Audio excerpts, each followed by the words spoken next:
controversial stuff from the Grand Prix. There were some Red Bull team orders at the end. Webber was reeling in Vettel. Vettel was in second, Webber in third, and Webber was catching up really quickly. And apparently on the fourth to the last lap, they got on the radio and told him to hold the gap. Basically what they were telling him was, we don't want you to challenge Sebastian for position. And, you know, with 75 points ahead of his teammate Mark, well, actually 80 after the race was over, there's not really any point.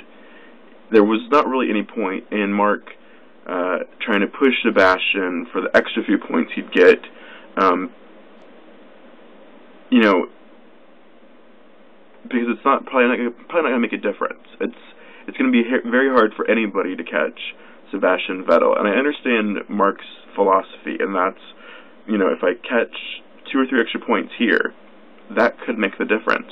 But only if Sebastian, you know, starts getting DNFs or crashing or having reliability problems. Otherwise, his lock on the championship seems pretty solid. And what we saw was that Mark wasn't paying attention to the orders. Instead of backing off, instead of holding station, you know, into the last lap, he was still fighting.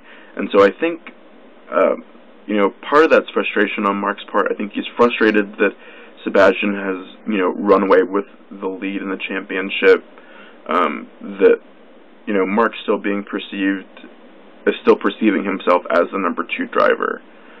I don't think the situation has changed that much since last year, and so it'll be interesting to see, you know, how they get on from here on out.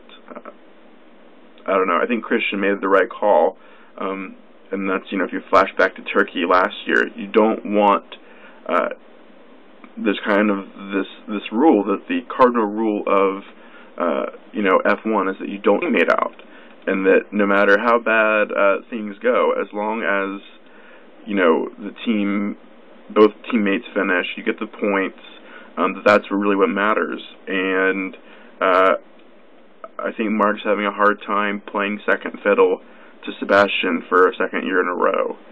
So, very interesting stuff there from them. And then it looks like we finally have sort of an end to the controversy over the blown diffuser. Before this weekend, you know, some of the teams got exceptions to the rule. They were supposed to put in this new rule where if you're off the throttle, nobody gets more than a 10%, I guess, throttle opening.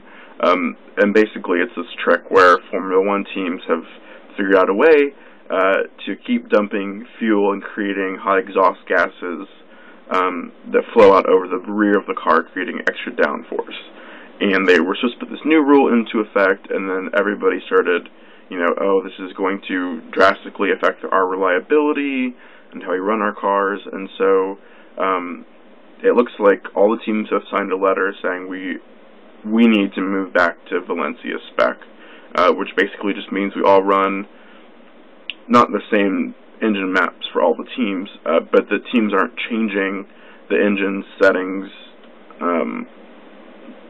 between qualifying and the race, which to me doesn't seem like that big of a deal, because they still have different engine maps they use for different points in the race. Because like we saw with Hamilton today, he had to go into fuel-saving mode, which is basically them turning the engine down.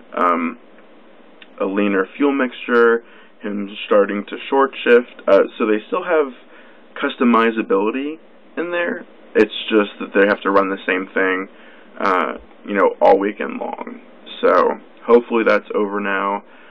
Apparently, you know, Ferrari and Sauber didn't initially sign the letter, but then they said that they would, and they have. So, you know, I think Ferrari, we saw this weekend, actually the last 2 or 3 races, we saw that Ferrari has been increasing their speed and development, and we saw today was that when, you know, Red Bull's not getting the full effect of their blown diffuser, Ferrari's faster. And I think, what we'll start to see. I think Ferrari's development is picking up pace. I think they are perhaps starting to be able to legitimately challenge the pace of the Red Bulls. So it'll be interesting to see if, Alonso or Massa starts qualifying ahead of Mark or Seb, or both. So that's a little bit of the taste of what else was going on. That's Formula One.